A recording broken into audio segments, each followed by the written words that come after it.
Hello my dear friend and my dear student, मेरे इस YouTube channel में आप सभी लोगों का स्वागत है। मैं आप लोगों को इस समय बीए थर्ड ईयर 6 सेमेस्टर से फर्स्ट पेपर राजनीति विज्ञान विषय का first paper Indian political thinker भारतीय राजनीतिक विचारक पढ़ा रहा हूं। और भारतीय राजनीतिक विचारक के अंतर्गत मैं यूनिट फर्स्ट से कौटिल्य पढ़ा रहा हूं। यूनिट फर्स्ट के अंतर्गत मनु मैं समाप्त कर दिया हूं। अब दूसरा विचारक है कौटिल्य। तो पिछले वीडियो में मैंने कौटिल्य से आप लोगों को कौटिल्य की प्रशासनिक व्यवस्था पढ़ाया था। कौटिल्य की प्रशासनिक व्यवस्था पर मैंने प्रकाश डाला था। इस वीडियो के अंतर्गत मैं आप लोगों को कौटिल्य का कानून एवं न्याय सिद्धांत बताने जा रहा हूं। जो आज का विषय है वह है कानून और न्याय। कौटिल्य की आज हम जानेंगे कि कौटिल्य ने कानून के बारे में क्या कहा है, उसने न्याय व्यवस्था का किस प्रकार से वर्णन किया है। तो आइए चलते हैं सबसे पहले कानून की तरफ। कानून क्या है या विधि क्या है। जैसा कि हम जानते हैं कि जो विधियां होती हैं यह विधायिका या विधानमंडल के द्वारा बनाई जाती हैं, संसद के द्वारा बनाई जाती हैं। वर्तमान समय में संसद के द्वारा बनाया गया कानून ही मान्य होता है, अन्यथा कोई भी कानून मान्य नहीं होता है। जिसको संसद के द्वारा बनाया गया और जिसको संसद के द्वारा बनाया जाए और राष्ट्रपति के द्वारा स्वीकृत कर दिया जाए वही विधियां मान्य होती हैं। वही उसी कानून को लागू किया जाता है जो संसद के द्वारा पारित हो और राष्ट्रपति के द्वारा स्वीकृत हो जाए। परंतु पूर्व में जब राजतंत्र शाही व्यवस्था हुआ करती थी, जब राजतंत्रात्मक शासन व्यवस्था हुआ करती थी, तो इस प्रकार की कोई विधायिका नहीं थी, प्रतिनिधि संस्थाएं नहीं थी। सब कुछ राजा के अधीन ही था। राजा ही विधि बनाता था, राजा ही न्याय करता था, राजा ही प्रशासन करता था। यानी कि राजतंत्र में क्या होता है कि कार्यांग और विधांग और न्यायांग, सरकार के जो 3 अंग होते हैं, कार्यपालिका, व्यवस्थापिका और न्यायपालिका, यह सब राजा में ही निहित होते हैं। और राजा ही अपने मंत्री परिषद के द्वारा मंत्रियों के माध्यम से समस्त विषयों पर शासन करता था, प्रशासन करता था। तो कानून का जो निर्माण किया जाता है, वह किसके द्वारा किया जाता है? राज्य के द्वारा कानून का निर्माण किया जाता है। कानून निर्मित करने वाली संस्था क्या होती है? राज्य होती है। राज्य के द्वारा ही कानून का निर्माण किया जाता है। तो कौटिल्य भी राज्य को कानून निर्माण करने वाली तथा उसे क्रियान्वित करने वाली संस्था मानता है। कौटिल्य के अनुसार भी राज्य जो है यही कानून का निर्माण करती है और कानूनों का क्रियान्वयन करती है। कानून बनते कैसे हैं? कानून बनने के संबंध में कौटिल्य ने विभिन्न स्रोतों का वर्णन किया है। कौटिल्य कहता है कि कानून विभिन्न स्रोतों से लिए जाते हैं और विभिन्न स्रोतों के अनुसार ही कानून का सृजन होता है, कानून का निर्माण होता है। वह कौन कौन से स्रोत हैं? पहला है धर्मशास्त्र, दूसरा है व्यवहार और तीसरा है रीति रिवाज या परंपरा, चौथा है राजकीय आदेश। यानी कि ये जो 4 स्रोत हैं यही कानून के स्रोत हैं। कानून का निर्माण इन्हीं 4 स्रोतों से होता है। धर्मशास्त्र, क्योंकि पूर्व में जितनी भी सामाजिक व्यवस्था होती थी, राजनीतिक व्यवस्था होती थी, सब कुछ धर्मशास्त्र के अनुसार ही संचालित किया जाता था। राजा पूर्ण रूप से धार्मिक व्यक्ति होता था और राजा धर्म के अनुसार ही प्रशासन करता था, धर्म के अनुसार ही न्याय करता था। यानी कि धर्म ही कानून का मुख्य स्रोत था। तो कौटिल्य ने धर्मशास्त्र को प्रधानता दिया है। कौटिल्य कहता है कि धर्मशास्त्र ही सर्वश्रेष्ठ कानून है।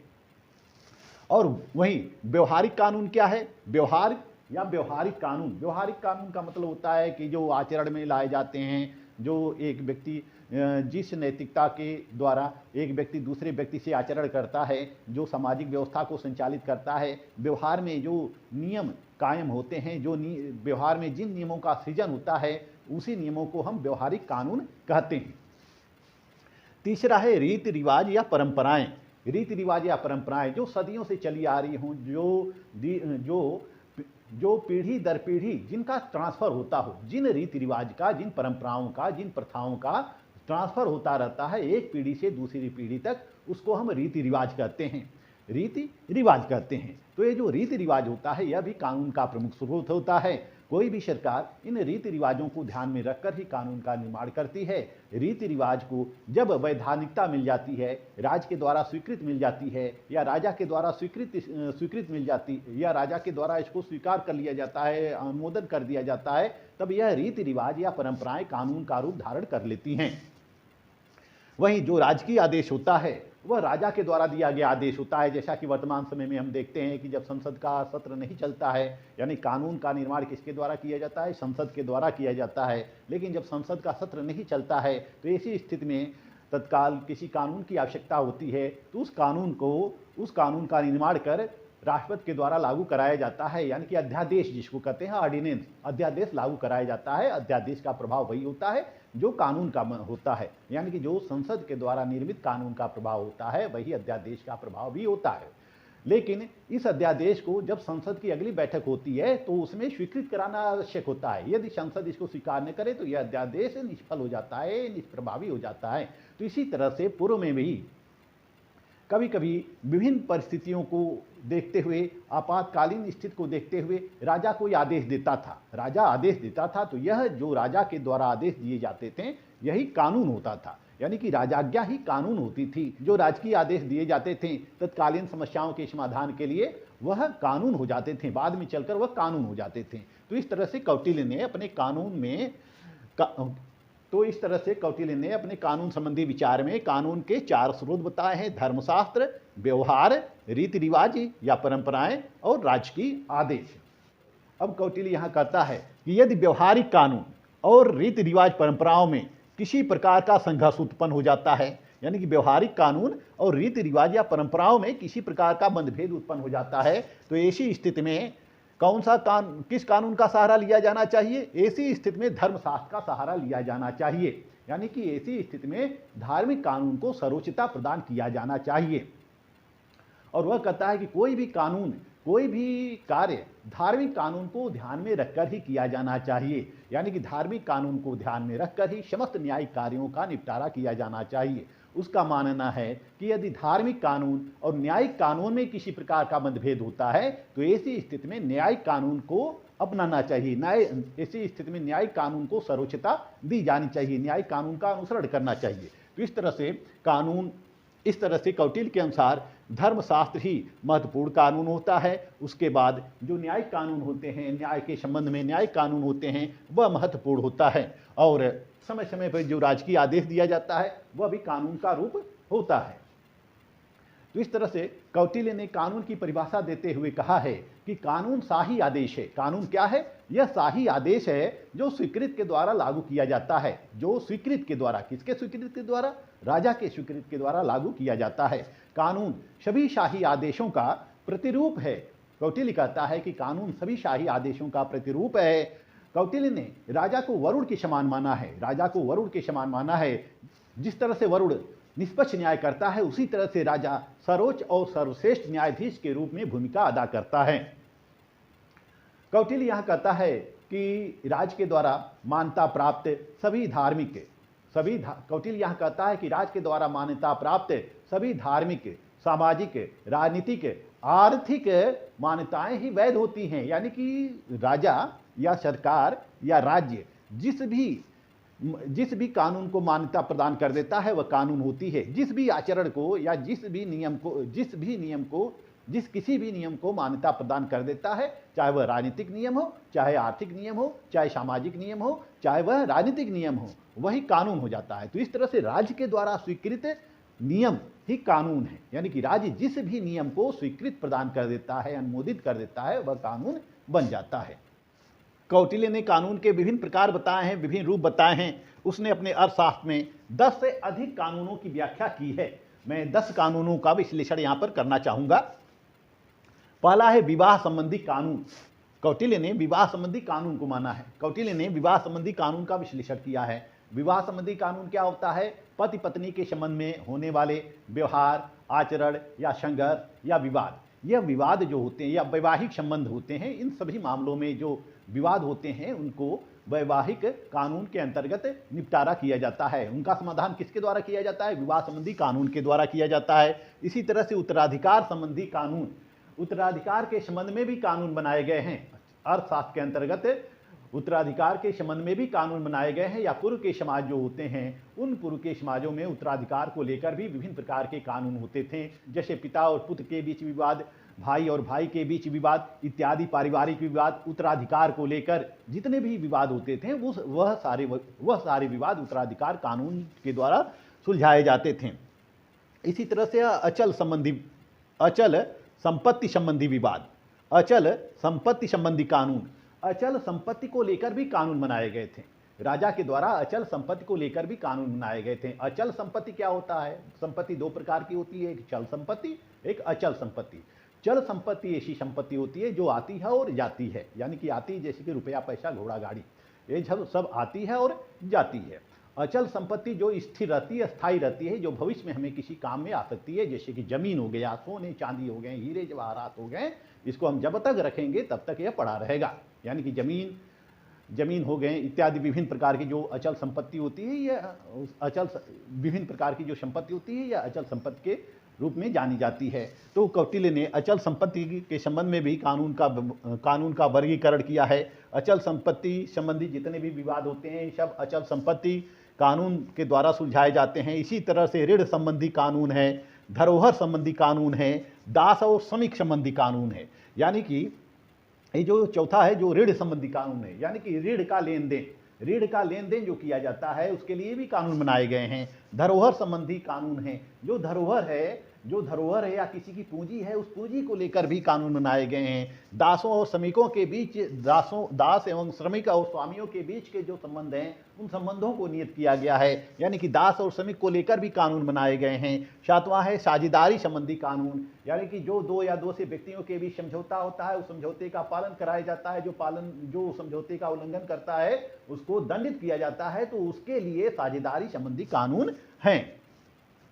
क्रय विक्रय संबंधी कानून ऐसे होते हैं, यानी कि खरीद और बिक्री करना, खरीदना और बेचना, खरीदने और बेचने से संबंधित जितने भी विवाद होते हैं वह सारे विवाद क्रय विक्रय संबंधी कानून के अंतर्गत सुलझाए जाते हैं। इसी तरह से निंदा संबंधी विवाद हैं। निंदा संबंधी विवाद यानी कि कोई आपकी आलोचना करता है, दूसरे की आलोचना करता है, निंदा करता है, बुराई करता है, तो उसके संबंध में भी कानूनों की व्याख्या की गई है, उसके विरुद्ध भी कार्रवाई की जा सकती है। जैसे वर्तमान में हम देख सकते हैं कि मानहानि का केस, यदि कोई आपके ऊपर आरोप लगा देता है और वह आरोप झूठा है तो आप अदालत में जाकर मानहानि का केस दायर कर सकते हैं। इसी तरह से कौटिल्य के अर्थशास्त्र में मानहानि का भी विवरण मिलता है। निंदा संबंधी निंदा संबंधी कानून होते हैं, उस निंदा संबंधी कानून के अंतर्गत विभिन्न बुराइयों का निस्तारण किया जाता है, आलोचनाओं का निस्तारण किया जाता है, असत्य तथ्यों का निस्तारण किया जाता है। जुआ संबंधी कानून, ये जो जुआ संबंधी कानून होते हैं, इस जुआ संबंधी कानून का क्रियान्वयन करने का कार्य किसके द्वारा किया जाता था? दूताध्यक्ष के द्वारा किया जाता है। दूताध्यक्ष के द्वारा किया जाता है। दूत का मतलब होता है जुआ, अध्यक्ष का मतलब है कि जुआ को संचालित करने वाला जो व्यक्ति होता है उसको अध्यक्ष कहते हैं। यानी कि राज्य में विभिन्न दूताध्यक्ष होते थे, उन दूताध्यक्षों के अधीन जुआ संबंधी कार्य होते थे, जुआ खेलने के नियम बनाए जाते थे, सबको पालन करने के लिए विवश किया जाता था। और जो भी उसमें जुआ संबंधी मामलों में जो भी धोखाधड़ी करता था उसको दंडित किया जाता था। जैसे हम देख सकते हैं कि महाभारत में दूत क्रीड़ा होती है, और जब दूत क्रीड़ा होती है उसमें कौरव जीत जाते हैं और पांडव हार जाते हैं। पांडवों को हारना पड़ता है और शर्त के अनुसार उनको वनवास जाना पड़ता है, उनको अज्ञातवास में जाना पड़ता है। तो इस तरह से हमारे प्राचीन समय में भी जुआ खेलने के नियम थे, जुआ खेलने की पद्धति थी। ये सारे खेल उस समय भी हुआ करते थे, इनको लेकर भी कानून बनता है। धोखाधड़ी के लिए जुआ संबंधी कानून के तहत लोगों पे कार्रवाई की जाती थी।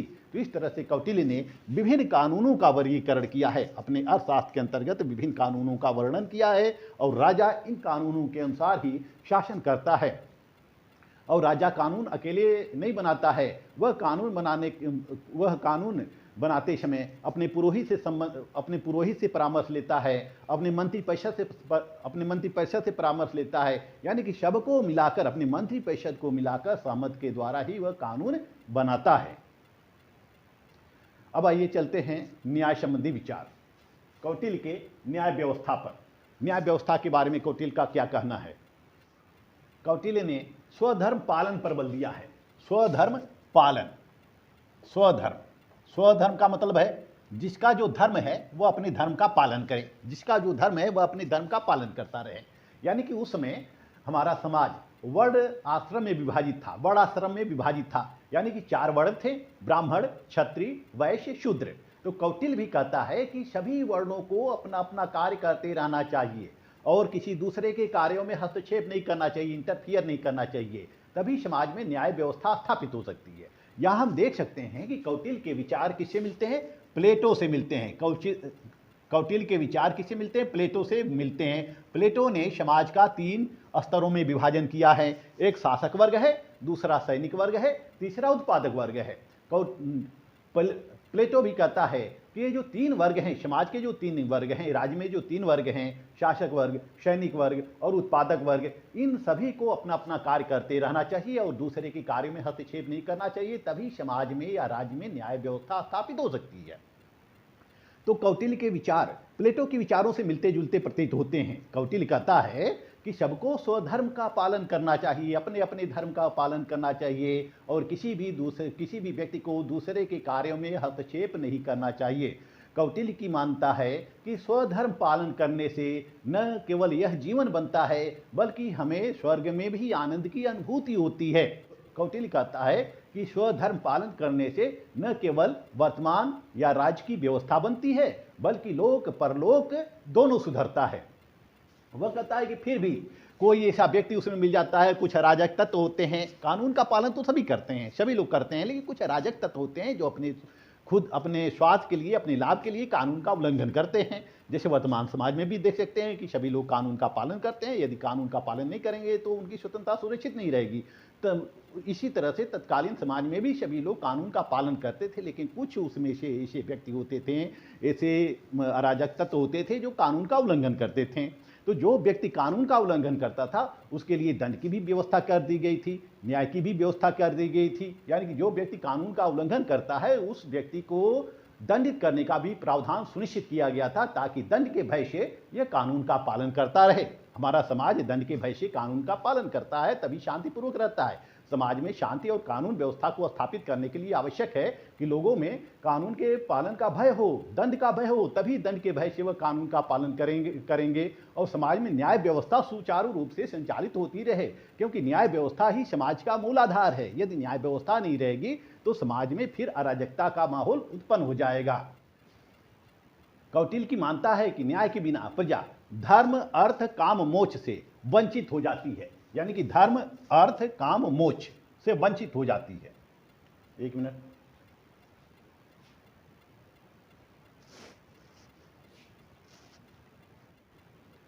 कौटिल्य की मानता है कि न्याय के बिना प्रजा धर्म अर्थ काम मोक्ष से वंचित हो जाती है।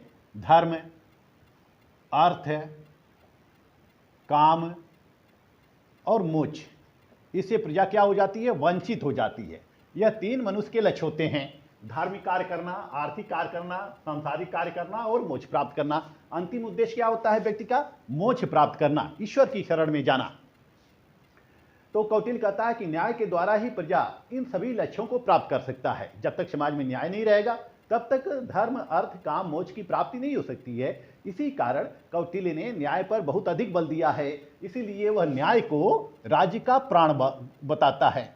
न्याय को राज्य का प्राण बताता है। वह कहता है कि न्याय जो है यह राज्य का प्राण है, राज्य का प्राण। जिस तरह से प्राण के बिना हमारा शरीर जीवित नहीं रह सकता, इसी तरह से न्याय के बिना भी राज्य जीवित नहीं रह सकता है। यदि राज्य में न्याय का अभाव हो जाएगा तो फिर अराजकता का माहौल उत्पन्न हो जाएगा, फिर राज्य प्राकृतिक अवस्था की तरफ लौट जाएगा, कौटिल्य का मानना है कि न्याय व्यवस्था को सुनिश्चित करने के लिए, अस्थायी करने के लिए, सुदृढ़ करने के लिए जो राजा होना चाहिए वह योग्य होना चाहिए, कर्तव्यपरायण होना चाहिए, महत्वाकांक्षी होना चाहिए, धार्मिक होना चाहिए, निष्पक्ष होना चाहिए, निर्भीक होना चाहिए और समस्याओं का डटकर मुकाबला करने वाला होना चाहिए। यानी कि यदि किसी राज्य में ऐसा राजा है जो निर्भीक है, साहसी है, न्यायपरायण है, कर्तव्यपरायण है और धार्मिक है और निष्पक्ष रहकर कार्य करता है, तो वही राजा समाज में या राज्य में न्याय स्थापित कर सकता है। वह कहता है कि जिस तरह से राजा को योग्य होना चाहिए, कर्तव्यपरायण होना चाहिए, निर्भीक होना चाहिए, साहसी होना चाहिए, सत्य वचन बोलने वाला होना चाहिए, सत्य सुनने वाला होना चाहिए, इसी तरह से राजा के द्वारा जो न्यायाधीशों की नियुक्ति की जाए, न्यायाधीशों की जो नियुक्ति की जाए, न्यायाधीशों में भी वही योग्यता होनी चाहिए, न्यायाधीश भी कर्तव्यपरायण होना चाहिए और योग्य होनी चाहिए। न्यायाधीश भी कर्तव्यपरायण होना चाहिए और योग्य होना चाहिए।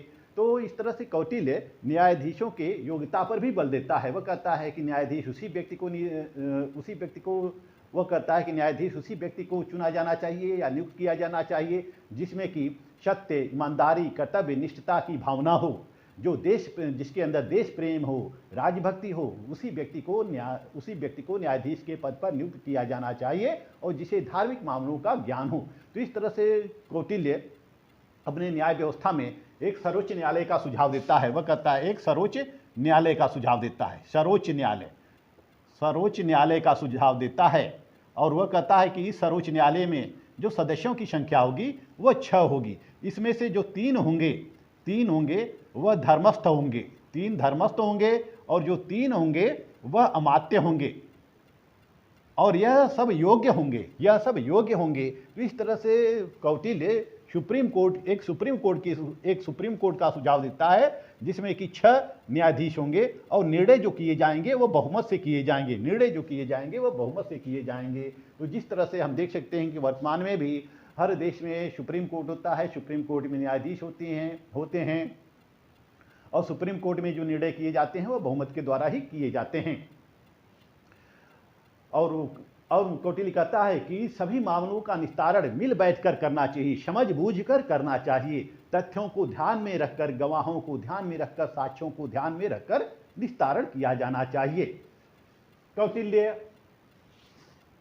न्यायालय को 2 भागों में विभाजित करता है, एक क्षेत्र के आधार पर, एक विवाद के स्वरूप के आधार पर। वह क्षेत्र के आधार पर करता है कि क्षेत्र के आधार पर न्यायालयों के 4 रूप हैं और पहला है जनपद संधि न्यायालय, दूसरा है संग्रहण न्यायालय, तीसरा है द्रोणमुख न्यायालय और चौथा है स्थानीय न्यायालय। जिस तरह से उसने प्रशासनिक व्यवस्था का विकेंद्रीकरण किया है, इसी तरह से कौटिल्य ने न्यायिक व्यवस्था का भी विकेंद्रीकरण किया है। यानी कि निम्नस्थ न्यायालय से सुप्रीम कोर्ट तक की उसने व्यवस्था बनाई है। कौटिल्य ने निम्नस्थ न्यायालय से सुप्रीम कोर्ट या उच्चतम न्यायालय तक की व्यवस्था बनाई है। वह कहता है कि उसके अनुसार जो पहला न्यायालय है या निम्नस्थ न्यायालय है या सबसे निम्न न्यायालय है वो जनपद संधि न्यायालय है। यह जनपद संधि न्यायालय जो है 2 गांवों के सीमा पर स्थित होगा, 2 ग्रामों के सीमा पर स्थित होगा, 2 गांवों के सीमा पर स्थित, यानी कि 2 गांवों के सीमा पर स्थित, बीच में स्थित जो होगा वह जनपद संधि न्यायालय होगा। इसी तरह से संग्रहण न्यायालय जो होगा यह 10 गांव के केंद्र में होगा। इसी तरह से द्रोणमुख न्यायालय जो होगा यह 400 गांव के केंद्र में होगा। स्थानीय न्यायालय जो होगा यह 800 गांव के केंद्र में होगा। यानी कि 2 गांवों पर जनपद संधि न्यायालय, 10 गांव पर संग्रहण न्यायालय, 400 गांव पर द्रोणमुख न्यायालय, 800 गांव पर स्थानीय न्यायालय की स्थापना का सुझाव दिया है। ये सारे न्यायालय उस गांव के केंद्र में होंगे और इनमें जो न्यायाधीश नियुक्त किए जाएंगे स्थानीय स्तर पर राजा के द्वारा नियुक्त किए जाएंगे और स्थानीय मामलों का जो निपटारा किया जाएगा इन स्थानीय न्यायालयों के द्वारा किया जाएगा। जब कोई मामला इन सभी न्यायालयों से सुलझ नहीं सकता है तभी वह मामला कहाँ जाएगा? सुप्रीम कोर्ट में जाएगा या राजा के पास जाएगा या राजा के पास जाएगा। इस तरह से कौटिल्य ने स्थानीय मामलों के संबंध में जितने भी मुकदमे होंगे उन मुकदमों का स्थानीय स्तर पर सुलझाने का प्रयास किया है। अब कौटिल्य ने विवाद के स्वरूप के आधार पर 2 प्रकार के न्यायालय बताए हैं। पहला है धर्मस्थली न्यायालय या इसको कहीं कहीं धर्मस्थली न्यायालय भी कहा गया है। वर्तमान स्वरूप में इसको हम दीवानी न्यायालय कहते हैं। दूसरा है कंटक शोधन न्यायालय या इसको वर्तमान रूप में फौजदारी न्यायालय भी कहा जाता है।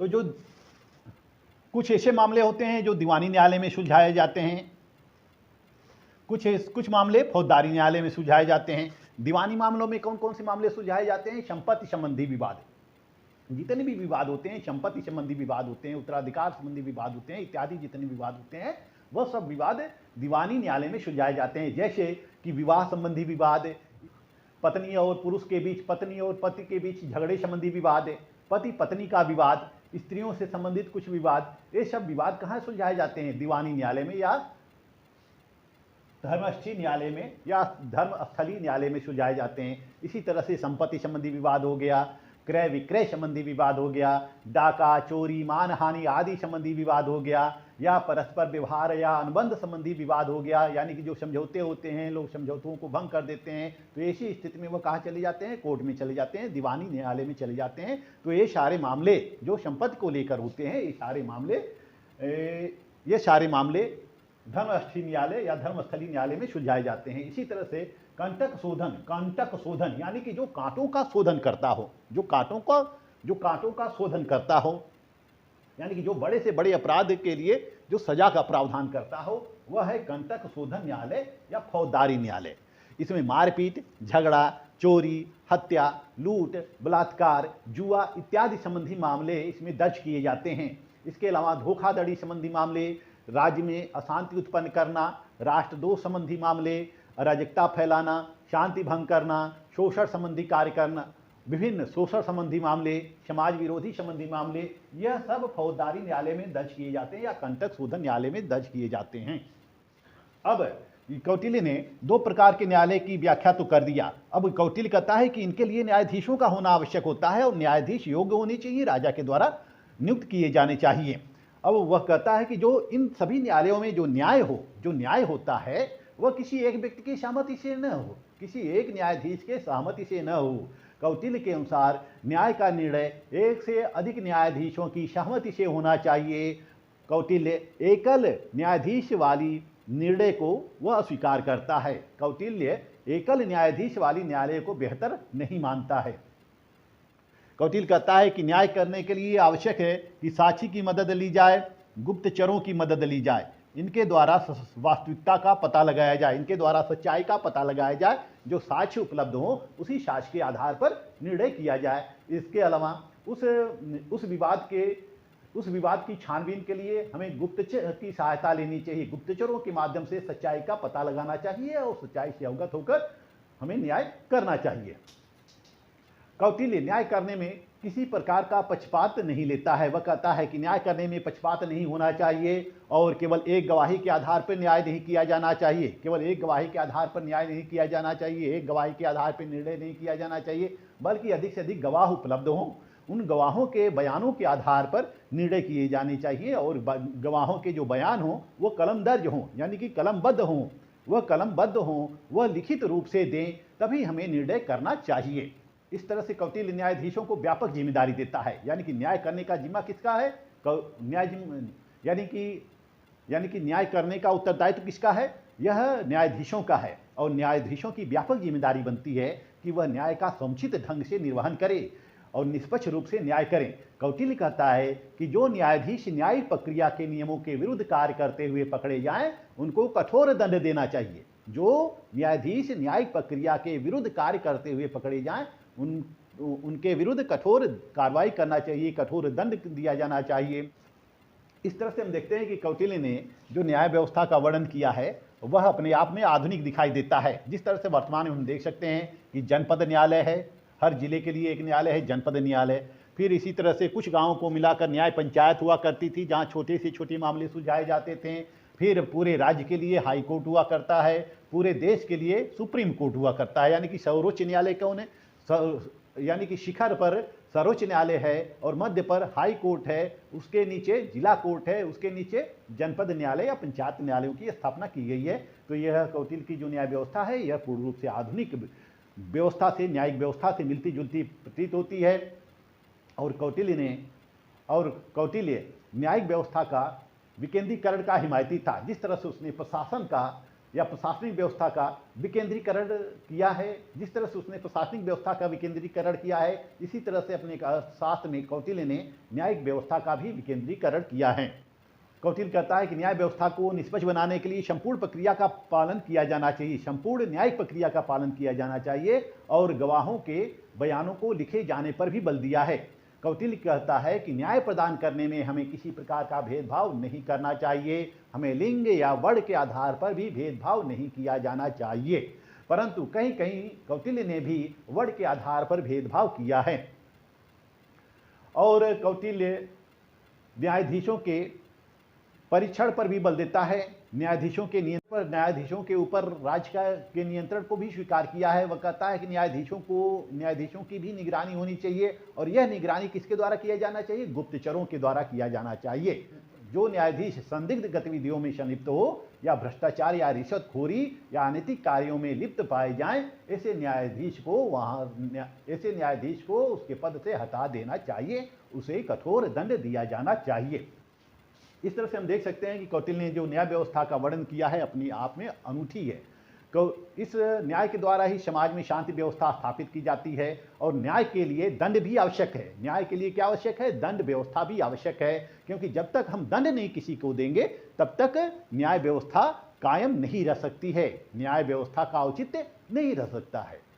तो दंड व्यवस्था को मैं कौटिल्य के दंड संबंधी विचारों को मैं आपको नेक्स्ट वीडियो में पढ़ाऊंगा। इस वीडियो में बस इतना ही। मेरा वीडियो आपको अच्छा लगे तो मेरे चैनल को लाइक, सब्सक्राइब और शेयर करते रहिए। मिलते हैं नेक्स्ट वीडियो में। तब तक के लिए धन्यवाद।